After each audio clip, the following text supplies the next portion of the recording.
संविधान हमारा बना आजादी के समय, उस संविधान में यह बात लिखी गई कि हर 10 साल पर जनगणना होगी देश में, और उस जनगणना के बाद जो आबादी का आंकड़ा आएगा, उस आंकड़ा के आधार पे लोकसभा क्षेत्र की संख्या देश में और विभिन्न राज्यों में विधानसभा क्षेत्रों की संख्या का निर्धारण होगा।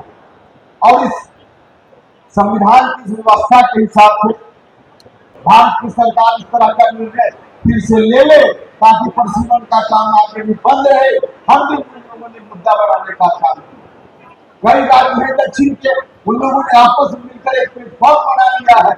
तो विरोध करने वाले लोग देश में जो चाहते हैं कि परिसीमन न हो, सक्रिय हो गए हैं, और इन्हीं लोगों के कारण उस समय परिसीमन का काम बंद हुआ था। वैसे लोग जो चाहते हैं कि परिसीमन न हो, सक्रिय हो गए हैं।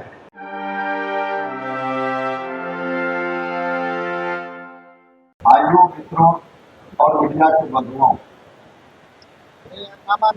आपकी उपस्थिति देखकर वाकई हम सब लोगों का मन कर रहा है।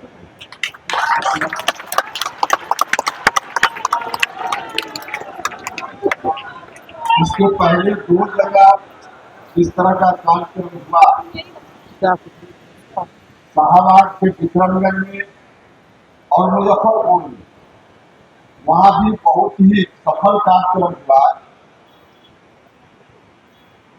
हम लोगों को लग रहा था कि बगल के इलाका में अगर वहां की रैली से थोड़ी 19 रैली हो जाए तो मैसेज अच्छा नहीं जाए। तो हमने यहाँ के साथियों से कहा था कि वहां से 19 नहीं होना चाहिए, लेकिन आज तो हम देखकर यह कह सकते हैं कि हमने कहा कि 19 नहीं कीजिए, इन लोगों ने 19 नहीं 30-22 कर दिया, 24 कर दिया। जिंदाबाद जिंदाबाद। इस बात के लिए जिंदाबाद जिंदाबाद। बहुत धन्यवाद।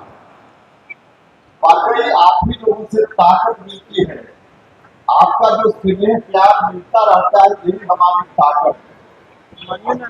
और इसी ताकत की बदौलत कहीं भी हम जूझ जाते हैं। कई लोग कहते रहते हैं या इस तरह से कैसे हिम्मत जुटा लेते हैं।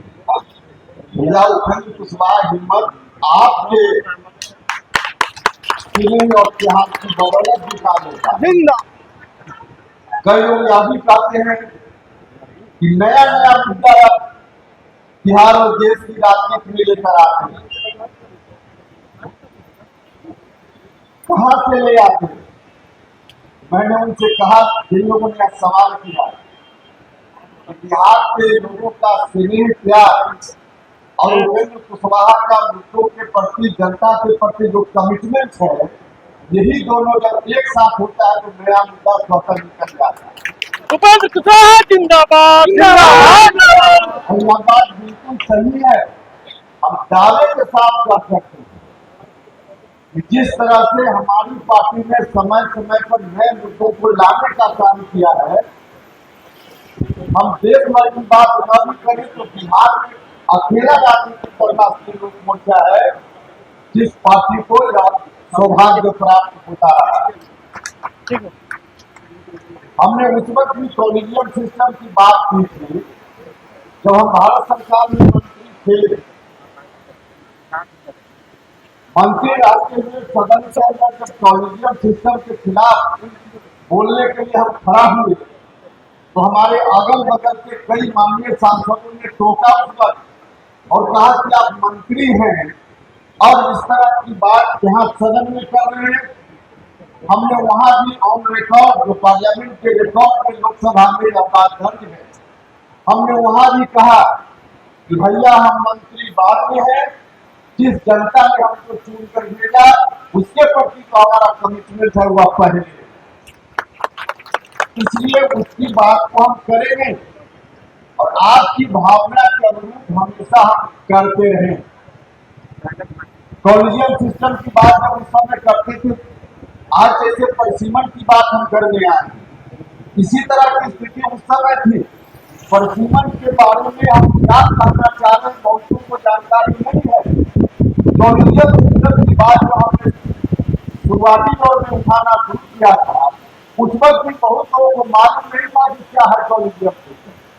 और आज तो हमको खुशी है कि हम सब लोगों के अभियान का परिणाम है जब हम ही लोग या हमारी पार्टी सिर्फ कॉलेजियम सिस्टम के बारे में नहीं बोल रही है, अब तो भारत की महामहिम राष्ट्रपति जी कॉलेजियम सिस्टम के अंदर जो दुर्गुण है, जो त्रुटि है, उसके बारे में राष्ट्रपति जी भी बोल रहे हैं। हम लोगों के अभियान का यह प्रतिफल है। और वाकई कॉलेजियम सिस्टम में आज भी कर सकता हूं कि हमारे संविधान के विपरीत व्यवस्था है। एक तरह से कहा जाए हिंदुस्तान के डेमोक्रेटिक हिस्ट्री में काला धब्बा की तरह है, कलंक की तरह है। जब तक उस कलंक को हम धोने में कामयाबी हासिल नहीं करेंगे, तब तक देश की जनता को वंचित समाज के लोग हैं, उनको मुकम्मल न्याय नहीं मिल पाए। इसलिए कॉलेजियम सिस्टम को बदलने का जो हमारा अभियान है वह आज भी जारी है।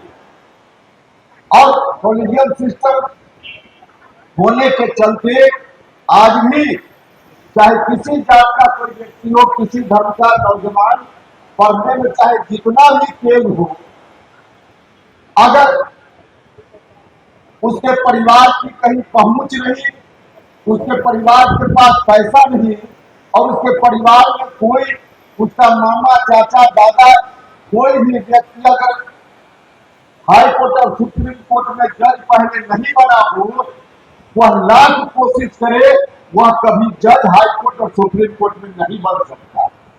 समाज के वैसे तमाम जो वंचित लोग हैं, गरीब लोग हैं, किसी जात धर्म के, उनके बच्चों के लिए तो पढ़ने में चाहे जितना तेज हो, हाई कोर्ट और सुप्रीम कोर्ट में जज बनने का दरवाजा बंद है।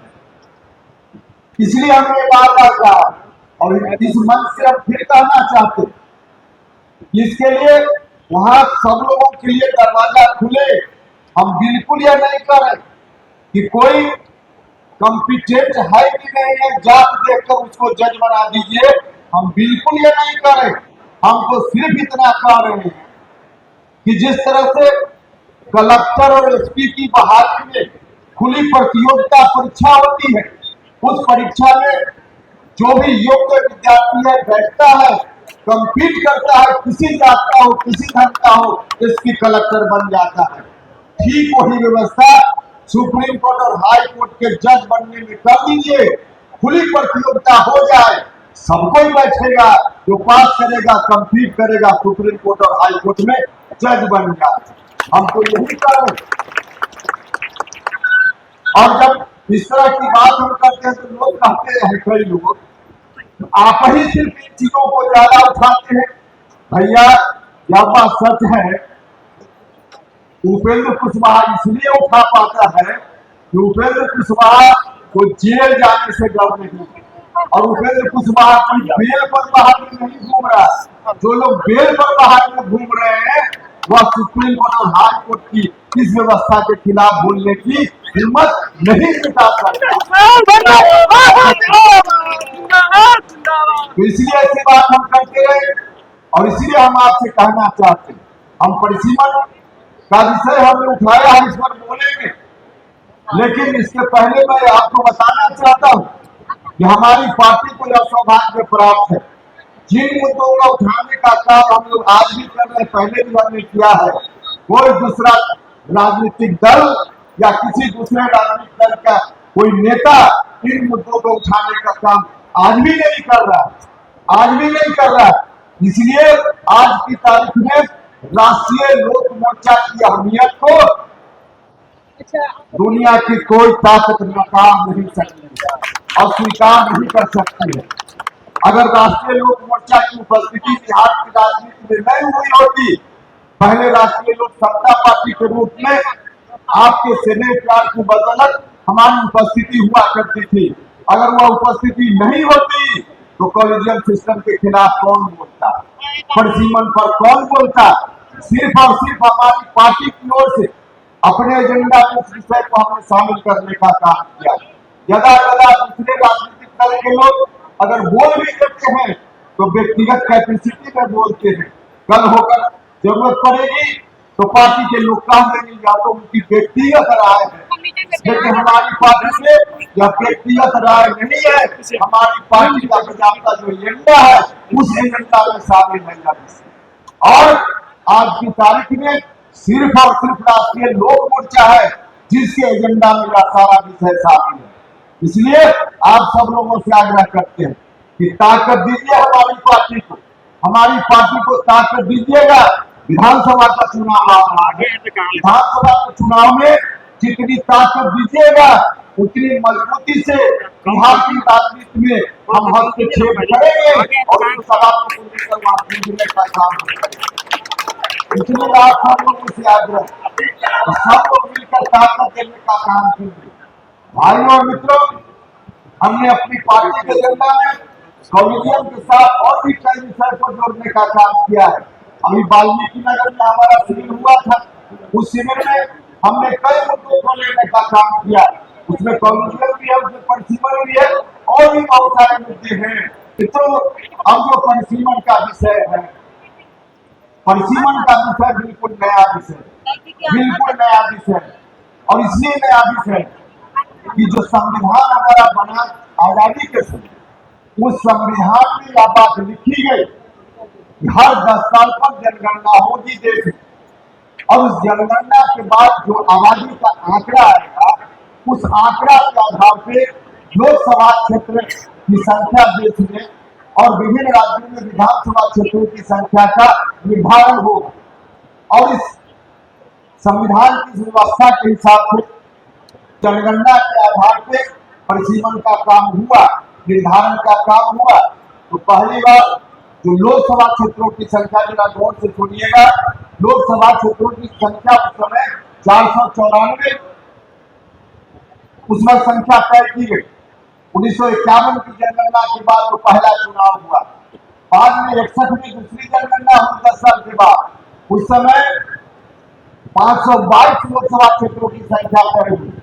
और फिर 1971 में 543 की संख्या तय हुई। तो 3 बार परिसीमन हुआ संविधान की व्यवस्था के हिसाब से, और तीनों बार संख्या बढ़ी। लेकिन 1971 के बाद जो 81 में जनगणना होकर फिर से परिसीमन का काम होता, उसके पहले ही इमरजेंसी का दौर आया। 50 साल इमरजेंसी का कुछ दिन पहले पूरा हुआ, अभी 4 दिन पहले, और देश भर में काला दिवस के रूप में इस दिवस को मनाने का काम हम सब लोगों ने किया है। वही इमरजेंसी, जिस इमरजेंसी में कांग्रेस के लोगों ने देश पर इस तरह की व्यवस्था थोप दी कि जो भी प्रजातांत्रिक नॉर्म्स से वो सारे के सारे सीज कर दिए गए। मौलिक अधिकार जो जनता को प्राप्त है संविधान के हिसाब से, सबको समाप्त कर दिया गया। तानाशाही व्यवस्था चल पड़ी। और उसी समय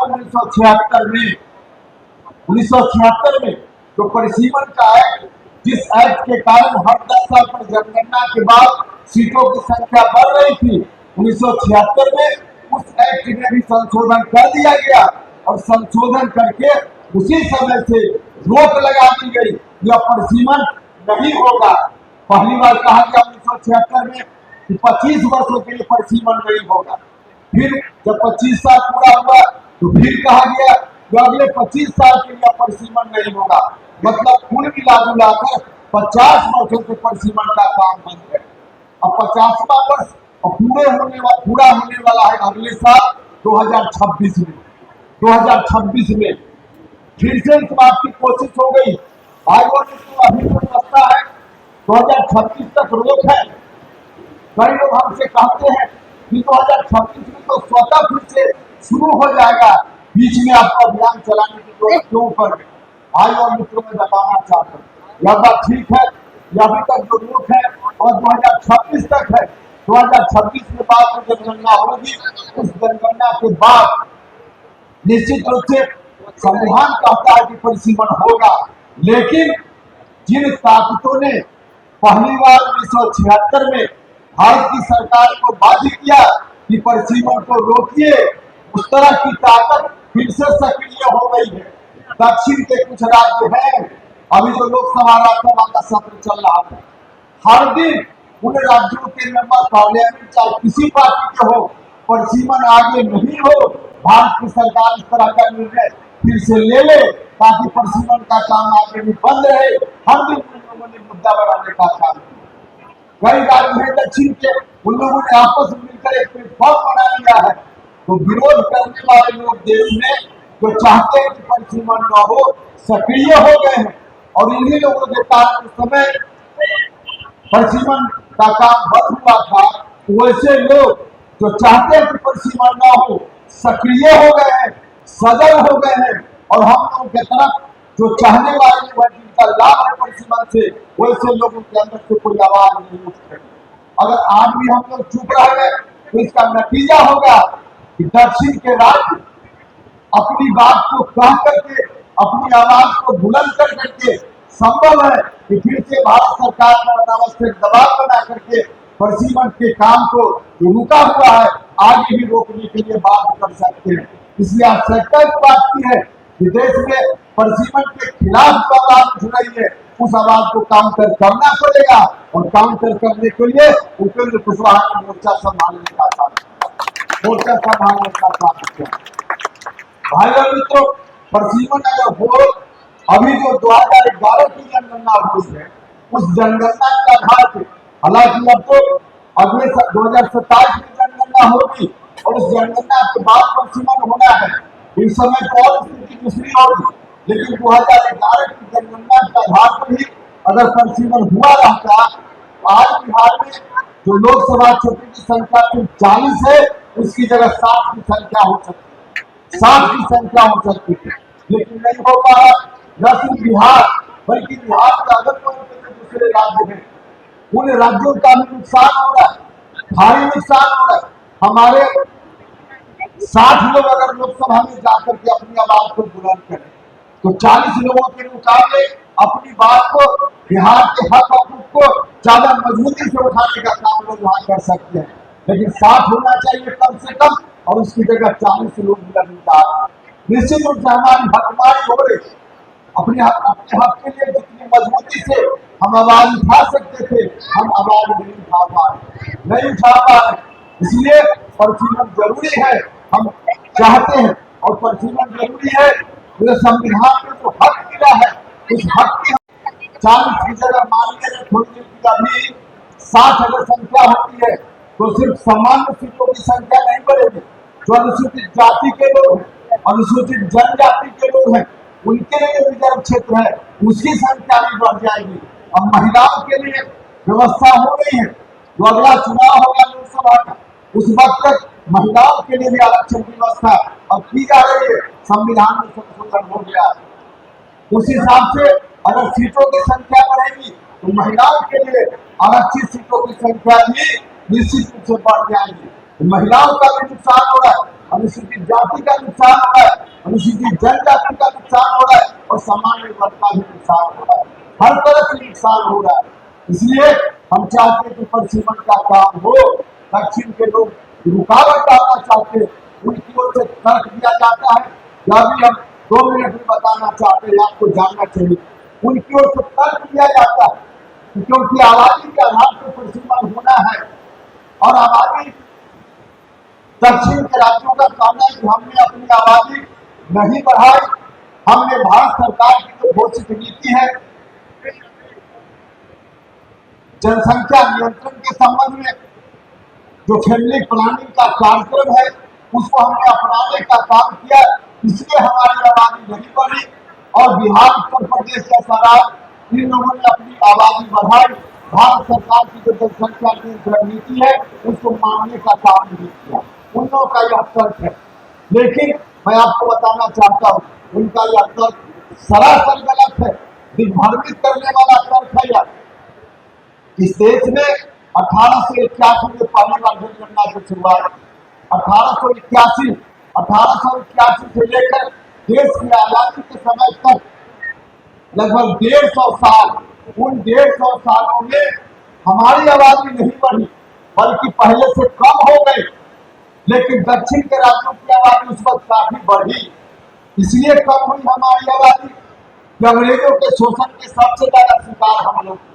अंग्रेजों से लड़ने का काम सबसे ज्यादा हिंदी बेल्ट के राज्यों ने किया और महामारी के शिकार हम हुए, हम अकाल के शिकार हम हुए, हर तरह से हम शिकार हुए, जिसका नतीजा हुआ कि हमारी आबादी उस वक्त नहीं बढ़ी।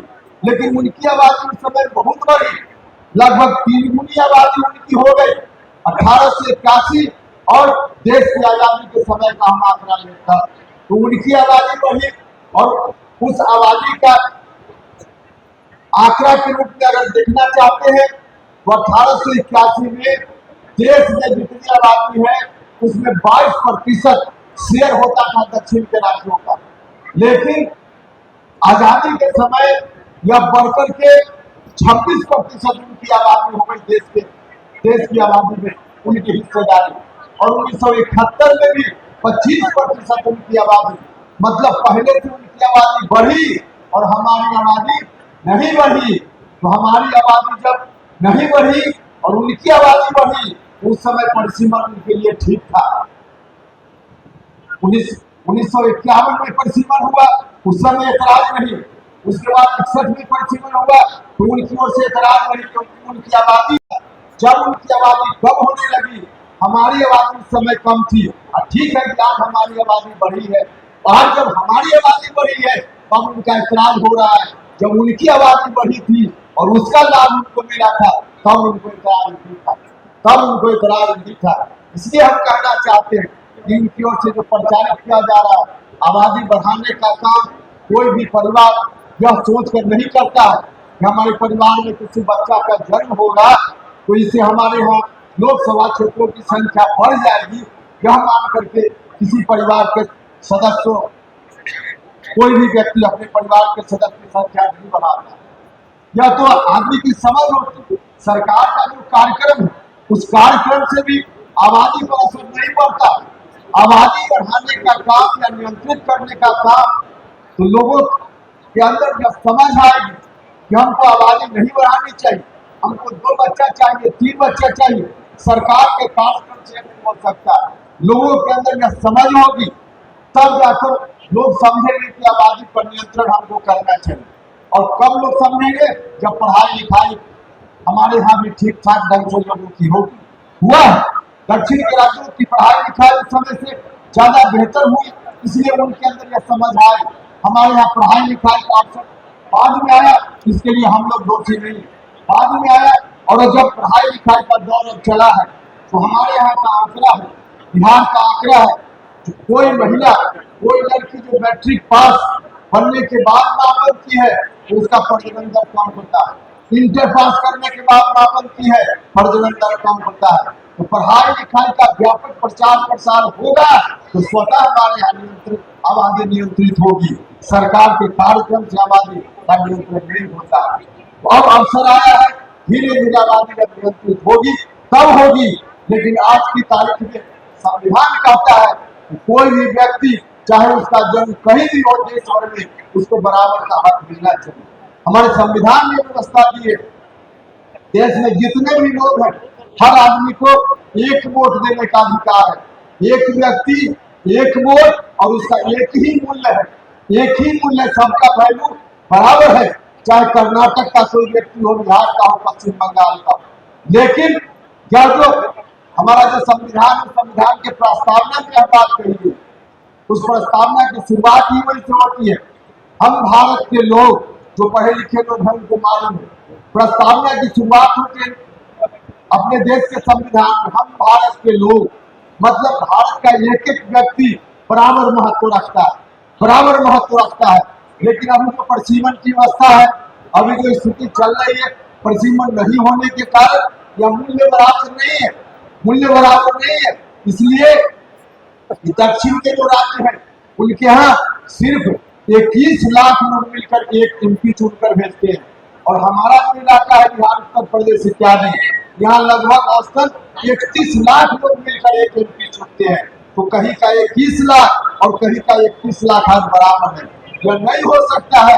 सबका मूल्य बराबर होना चाहिए, सबका मूल्य बराबर होना चाहिए, सबका मूल्य बराबर हो, यहाँ हमको संविधान देता है, लेकिन इस हक से हमको वंचित किया जा रहा है।